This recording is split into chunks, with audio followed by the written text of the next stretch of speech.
What's up, everyone? Welcome to another episode of Moving with Life. This is episode 124.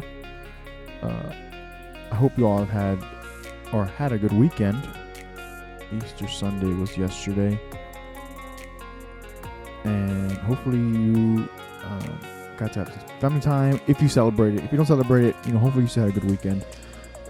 A lot of stuff. I've said this before. I don't watch the news, but obviously when you're scrolling and different news notes pop up, article, not necessarily articles, but just daily events pop up, right? Well, no matter what social media you're on. And so with all that, hopefully you still had a good weekend. Hopefully it was, if not productive, then restful, and maybe you still had some good family time, whatever that, or quality time, whatever that means to you. That's probably a better way to put it. Today we're gonna jump in. Really, it's continuing through the idea of Stoicism, but it's not. I'm not gonna use a book. I found this little slide. These slides on Instagram. This is a while back. I'm not sure exactly when I found this one, but I was in my preparation to figure out this week's episodes. I do save certain posts from when I scroll, and sometimes, oh man, sometimes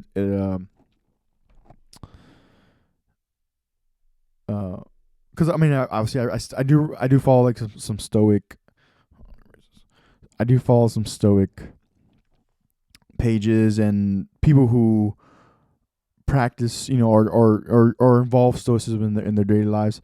And so we're going to continue, or it's like continue but not continue, but it's the same theme. I don't know how else to word it. 7 tips on controlling your ego is what today's, we'll say, article post is about. And as we go through them, then maybe we'll relate to them. Maybe we'll relate to them. We'll remember something. Maybe we won't. Maybe we haven't experienced every single thing that's on here. But I felt it very relevant. As I was like, what am I going to talk about? How am I going to go about this week? And this felt very appropriate because, again, some of the details within the post made sense to me. So I was like, you know what, we'll do that, and then we'll go from there. So number 1. You are not right all the time. Your ego is the source of a lot of conflict and disagreement because it wants you to be right, making other people wrong. Letting go of your need to be right is very powerful, even letting people win, even when you know they are wrong. Is it a big issue? Will it matter in 5 minutes? No. Then back down and move on. If you are open to being wrong, sometimes you can flex your humility and grow. Your ego no longer blocks your path. You save yourself so much energy and can focus on more important things. The biggest part for me that I want to really push through here is, will it matter in 5 minutes? I know it's Tony Robbins, the theme I'm thinking of, because he mentions where sometimes, I think it was him, who he'll give himself, is it 90 seconds? I don't remember the time, but he gives himself just an allotted amount of time to like let whatever the thing like bother him or get in his head, and then he'll push it out. He gives himself this allotted time, and he'll push it out. And whenever we're going through something, I feel like, will it matter? Like, if this thing makes us mad, it really could be anything. So just think of a situation where you've been mad before, and think about how mad it got you. And now we're here. So let's just say that was days ago. Let's say that was 24 hours ago. So a day ago. Let's say it was a day ago. It was 24 hours ago, and you were so pissed about whatever this thing was happening. And now you're here, and you're better. You're collected. You're not. You even forgot about that moment, and now you're probably mad again because I'm making you think about it. But did it matter in 5 minutes from when it happened? And now that we're here 24 hours later, was it so vital to get the best of your emotion? And so, we want to be right. It's natural. That's ego, right? It's natural to want to be right, and there's nothing wrong with it. But sometimes when you're in conversation or when you're trying to figure out the task or figure out a solution to the task, we should probably try to not let that get in the way of accomplishing the task, whatever it may be. I know I mentioned it kind of last week where we get so out of tune because we're in a disagreement about how to get to point B. And so because we're such in disagreement, we lose focus of point B as at period. And so that's what I liked about this one. That's what I liked about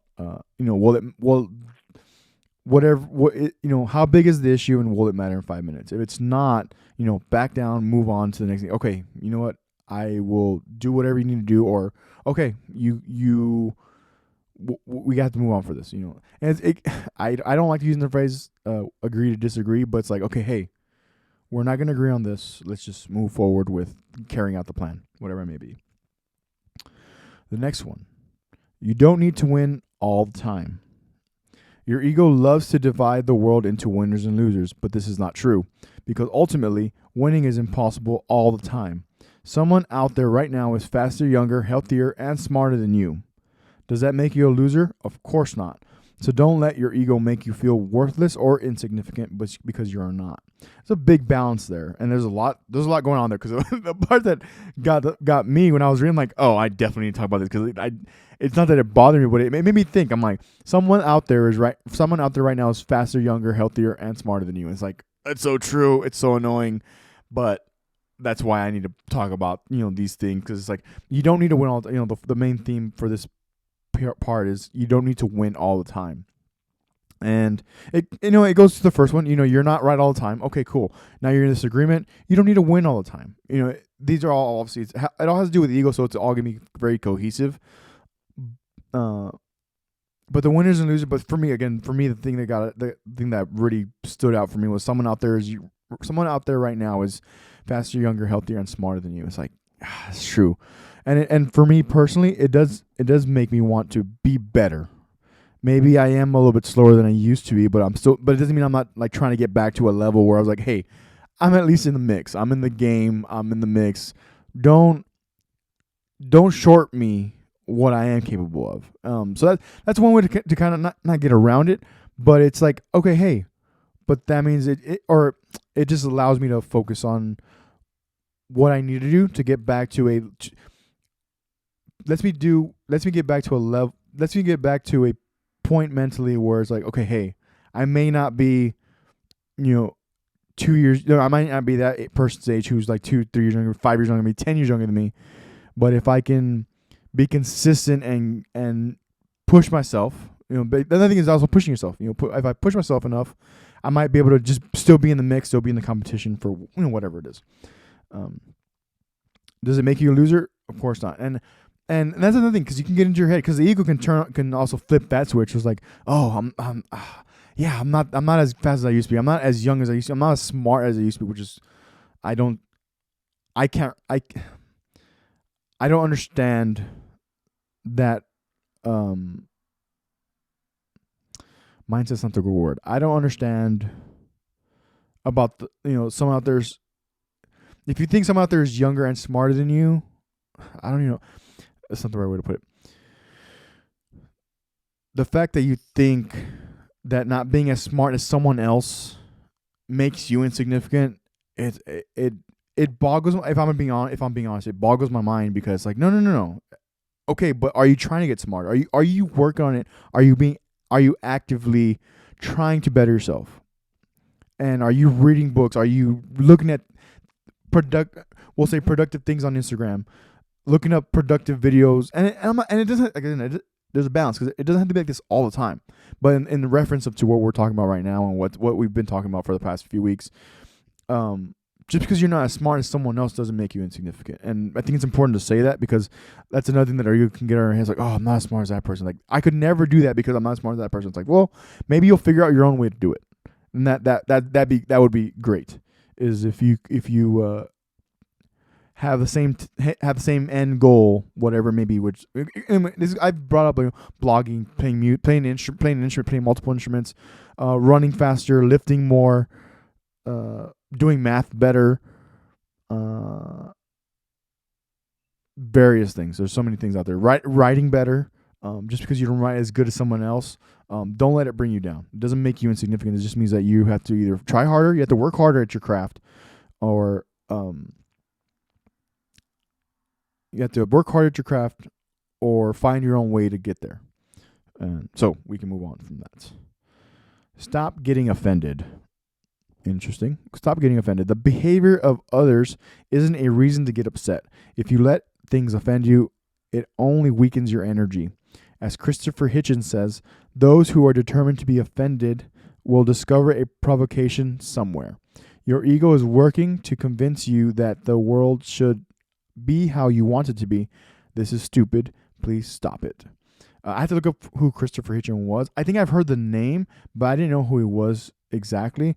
And he was I just Googled him. So he wrote a bunch of books. He actually passed away in 2011. He became a U.S. citizen in 2007. But all the books that he's written or that he wrote, I never heard of him. He's originally from the UK. He actually settled and ended up in Texas at some point. But yeah, he wrote a lot of books, and it seems like the last book he wrote was Mortality. Right? It was 2012, or I guess it got released in 2012. So maybe he wrote it in 2010 or 11, because he had a book that came out in 2011 that was called Arguably. Again, I haven't read anything, but now looking through his list, like he seemed to just push the envelope. It's based on the titles of his books. He seems to be a person that just wanted to test the water, test the trust. That's what it seems like. Test how strong your belief is and what you're willing to go for your belief. Because even one of the books that he released in 2007 it's titled "God is Not Great," and then he has Mortality, he has Arguably. So he has several books. So anyway, I had to look him up because I was like, I don't know who Christopher Hitchens was. And it seems like, based on the quote, those who are determined. So it's like you're looking to be offended. Oh, something bad happened to something bad didn't even happen to you. It happened, let's say, to somebody else, and you go and like. Now it's good to defend others. It's good to stick up for others, especially when they can't or they won't, or they for whatever reason. But then when you're there, it's to me, the way I titled it was like, it's like you're looking for trouble. You're looking for trouble versus like, hey, you live your life. You're trying to be better, trying to better yourself.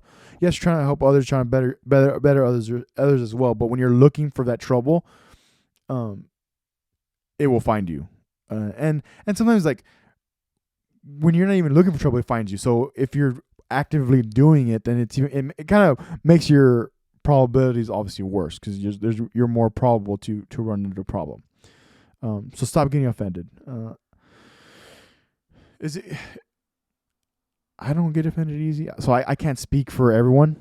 But I know, I have to say it's been a while since I feel like I couldn't even give an example where I was like, oh, that, like, really, you think that about me? I haven't had a moment like that, and I always consider that lucky. I've been lucky, but also, again, I do a lot of things to just have my circle be who it is. My work is what it is. My circle is what it is. My not my podcast is what it is, but like, this keeps me in a certain domain, and again, keeps me also wanting to strive to just be better and push this information out. So hopefully you can take something from it and then use it yourself. Don't be superior. Authentic leadership isn't about being better than someone else. It's about being better than you used to be. Stay focused, on your growth, be humble, and help others. And then it has the empathy greater than ego. Yeah.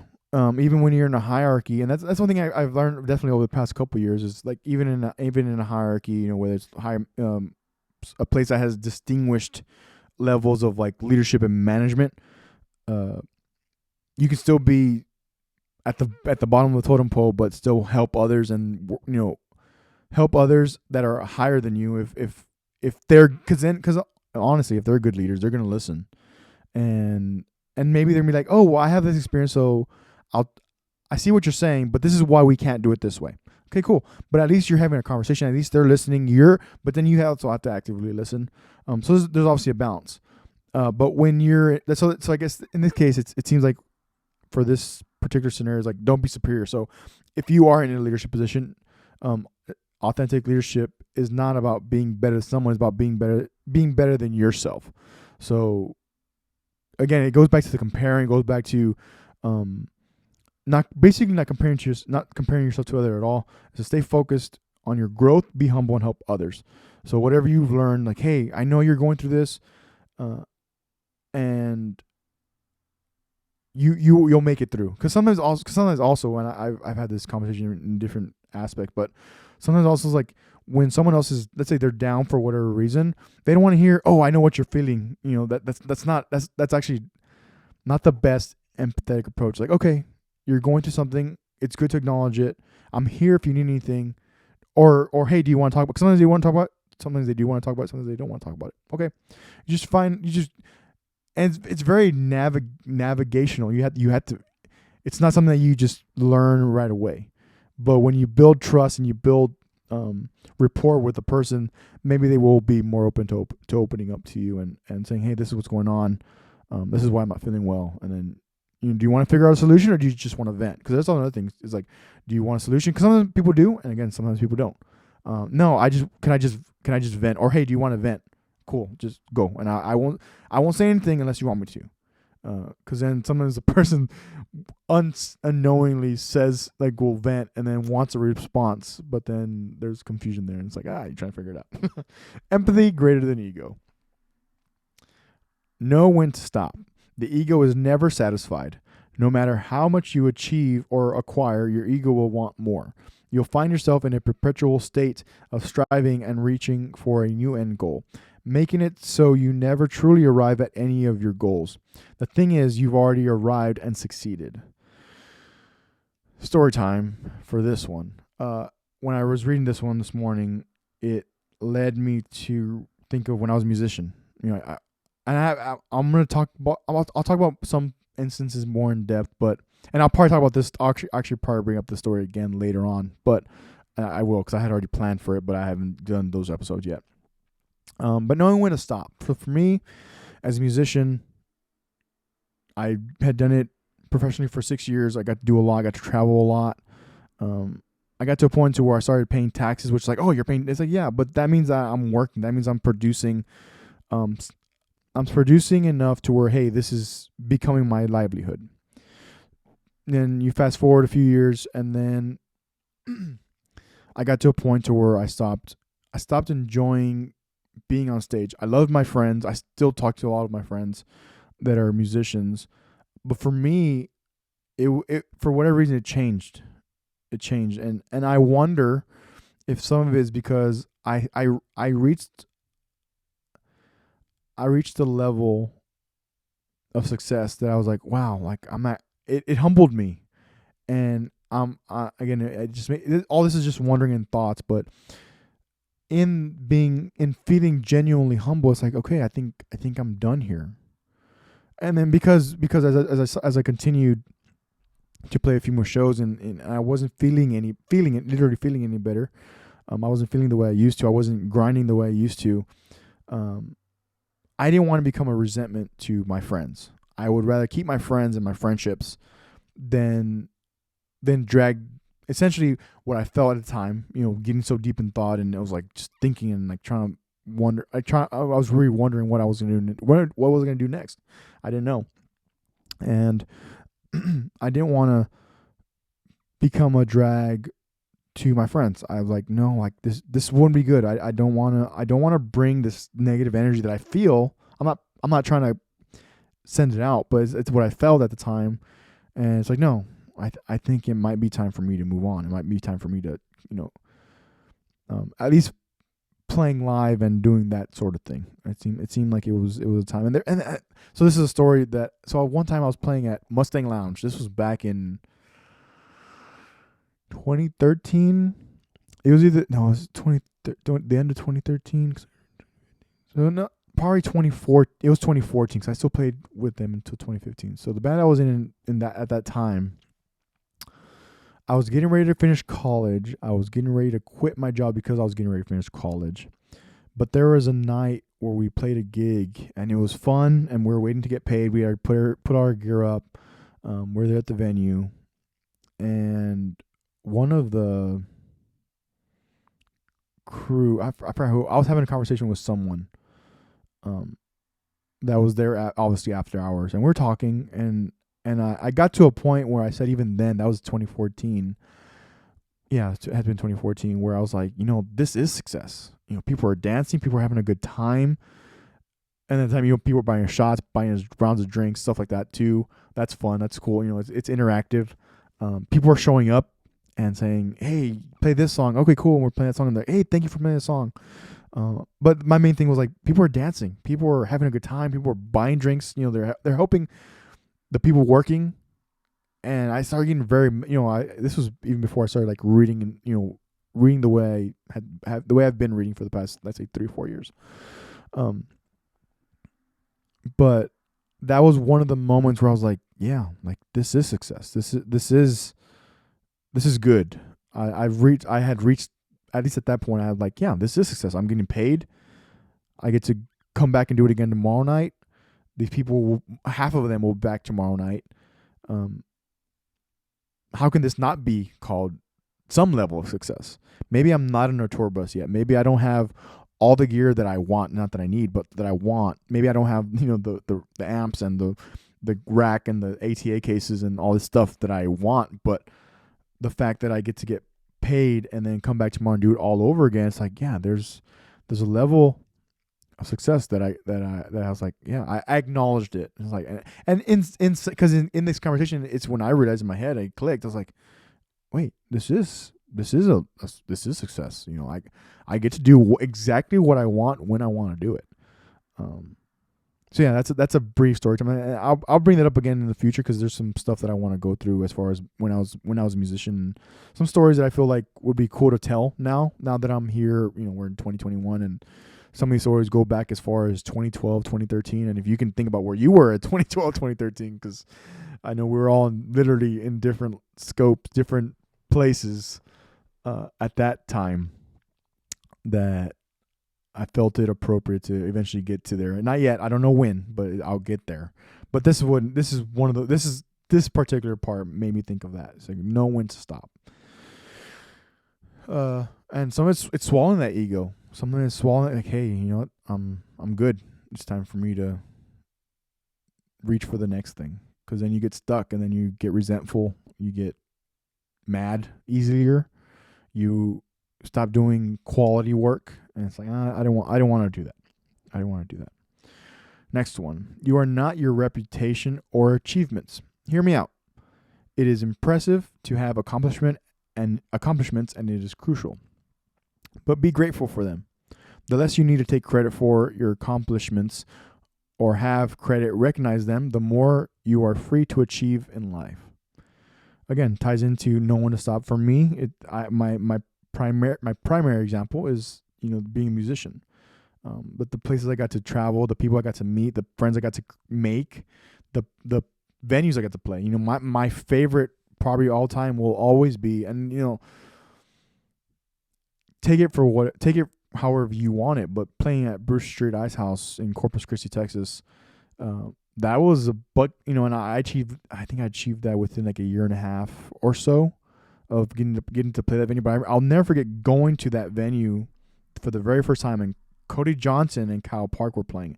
And at the time, for those of you who don't know, because you weren't you weren't a fan then, true fan then yet, and I didn't even know about this freaking thing, and I've talked about it with Gonzo. But anyways, so Cody Johnson was opening for Kyle Park, and this was my first time. I was in college, and this was my first time going to Bruce Street Ice House for a show on a Thursday night, Throwdown Thursdays, I think were what they were called. And Cody Johnson comes up, and he's killing it, and he has all this music that maybe I had heard it before, but I didn't know where it was or what it was or where it came from. And I was like, oh, this is different, and people were, and obviously half the the college I went to is like, I don't know them, but we're all from the same colleges and from the same college and whatnot. Um, and I got to play that, and that's an accomplishment that I got to have. That no matter what people and I'm not saying people even say negative things, but it's just a matter of fact of like I got to do that, yes, but now I'm doing what I'm doing now. And again, it goes back to no one to stop because it's like I got to a certain point where it's like, hey, I think I need to move on. I think moving on is probably and maybe if I want to come back later, okay, I'll do that. But at that time, this is like 2017, 2018, when I was like, I think my time's coming to an end here as far as doing that thing. But you are not your reputation or accomplishment. It's like, no, because I actually don't. This is the part of the first time in some type of depth where I've talked about, outside of when I've talked with my friends. I've had JC on here. JC had on this. He was a drummer. Gonzo, Eddie, obviously Eddie. Like we and Gonzo played for Eddie. Played for Eddie. And I think because I'm so grateful that it's something that I hold. It's something that I hold near. I do hold near because I have so many pictures and so many memories that I got to do over those 6 years of playing professionally. Not even acknowledging that then. And then it wasn't until later I'm like, yeah, well, I mean, if we're playing a gig and if I'm playing 52 weeks a year, I think that's pretty, it's some level of accomplishment. But then now that I'm doing now, now that I'm doing what I'm doing now, as far as like working in the healthcare industry, totally new field, totally new. I'm new. I'm learning. I'm trying to soak it all in as best I can, and trying to do my best at it. It's like something like yes, like, but I don't even. I don't lean that maybe that's a better way. I don't lean on what I used to do. I'm trying to because I'm trying to better myself, so I'm doing what I'm doing now. And it says be grateful for them, which I totally am. It says the less you need to take credit for your accomplishments or have people recognize them, the more you are free to achieve. And to me, it's just it's what is moving with life and what I'm trying to bring. Even this is a good moment I think for me because I know I've gone on different rants and sometimes I don't even I'll re-listen and I don't even finish my points. But it's like, yes, I did that, but now I'm doing this, and people that meet me now didn't know me then, and so on, so on and so forth. But I definitely don't like. Oh, I don't always. I'm not. I don't, especially in a new circumstance. I'm just like, oh, hey, who are you? And I introduce myself, whatever, and then we move on. We kind of dive into whatever's part. Usually, it's whatever's going on at that moment. And now that I'm in healthcare, it's like, oh yeah, we're talking about healthcare, and that's not strictly that, but talking about that, and some of my colleagues and coworkers that are in college. Oh, hey, what are you taking? What do you? I'm interested, and sometimes obviously I mentioned like, yeah, I do have a degree, but again, it's something that I did, it's something that I have, it's something in my toolbox. It's not because I have a degree doesn't make me superior to you. And that's one thing that I drive because the biggest, and I'm pretty sure I mentioned it, but the biggest thing I've got out of college, the biggest thing I got out of college was I learned how to live on my own. And I can't remember if I've talked about, maybe I haven't. I'll just mention it. But I learned how to live on my own. I learned how to pay rent. I learned how to pay tuition. I worked multiple jobs. I did work multiple jobs. I was doing musician thing. I was doing retail. I was going to school. I learned how to communicate because I was on my own. I had bosses. I had to apply for those jobs still, and I got help. But then after that, then I had to take care of the rest myself. Writing, then the whole college thing. Writing reports, being accountable for your work, being accountable for your grades. Those are the things that I got out of college. But again, it doesn't define me. I'm not saying, oh, I am Andy and I have a degree, so you should let me do this. Like, no. What is that thing? And then I'll let you know if maybe I'm a good fit, or hey, if I'm not a good fit, I'll help you find someone who's a better fit than me. So yeah, it's impressive to have accomplishments, and it's great, and it's crucial, and be grateful. But just because you've do that, don't let it define you.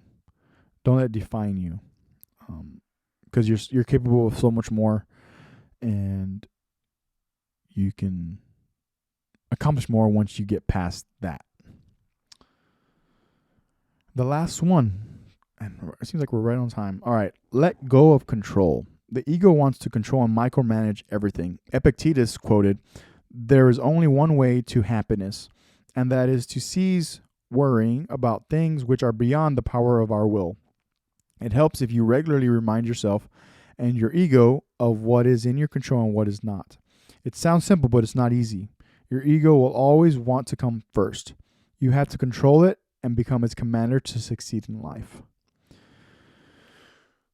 And I think that's a good place to close, because not everything is in our control. I mean, that's just the bottom line. Sometimes you want to throw your hands, and it's like you just throw your hands to the side, and you're like, okay.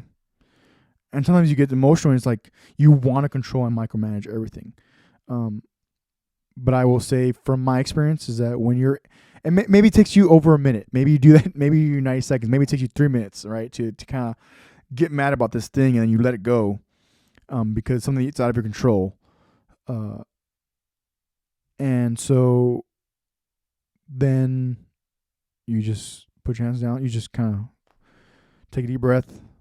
And there's so many ways to go about it too, because you can meditate. There's meditation. There's working out.